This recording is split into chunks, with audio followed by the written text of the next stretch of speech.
Hello, it's Dr. Rhonda Johnson, and today is Sunday, August 6, 2023, and today I'm talking about oral health basics. You know, oral health affects our ability to eat, speak, smile, and show our emotions.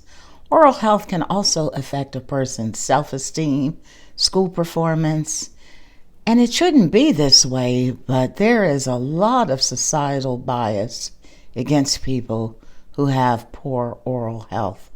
So it's important to develop healthy oral health habits early in life to help reduce the incidence of cavities, gum disease, and premature loss of teeth. So today I'm just going over some basic pointers for good oral health.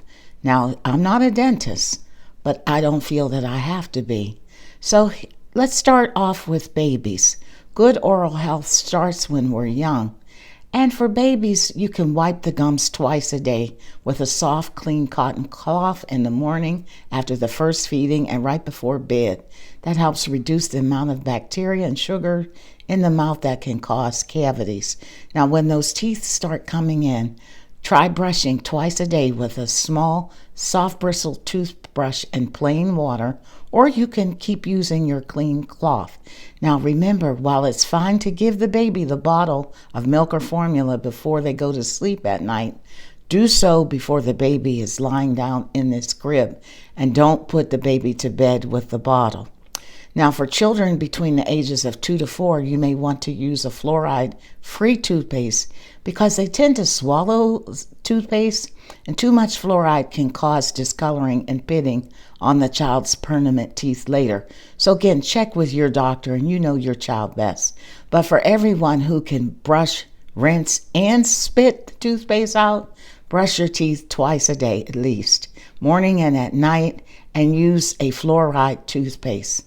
You want to floss daily to get that food that's stuck between the teeth before it turns into plaque.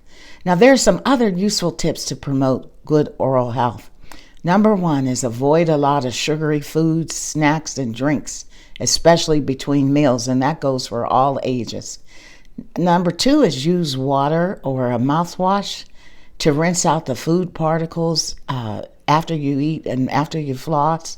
Now, a lot of people like a water pick. That's great. I've tried a water pick. It doesn't seem to work for me. But again, I do a lot of swishing really good and spitting out, so I think it's probably close to being as effective. Now, there are some foods that can harm your tooth enamel. You know, if you're a person that likes to suck on lemons and limes all day long, for example, that's not the best thing for your teeth enamel. Now, hard foods like some candies, food with bones, seeds, or pits, beware because those can damage or chip your teeth.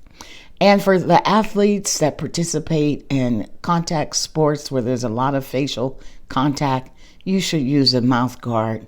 And if you are a teeth grinder at night, ask your dentist for a nighttime mouth guard to help reduce gum recession. Now, this is for the older folks.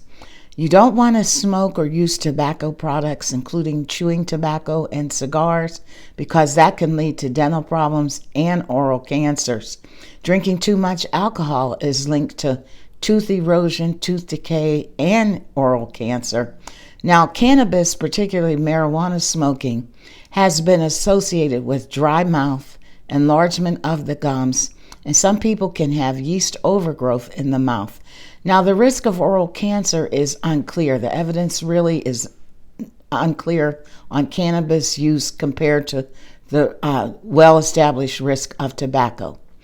Now, speaking of going to the dentist, the American Academy of Pediatrics recommends having your children see a dentist after the age of 1, and then your dentist can tell you how often you need to go to the dentist. For the rest of us, we need to go to the dentist at least once a year, and some people may need to go more often depending on their dental issues. You don't have a dentist? Well, the American Dental Association offers these suggestions. Ask your family, friends, neighbors, co-workers for their recommendations. Also, you may want to consider asking your primary care doctor, your children's doctor, or your pharmacist. So that's my message today. Oral health is so important to our overall health. And I hope you'll brush and floss and do everything you can to keep your teeth nice and healthy. Take care, folks.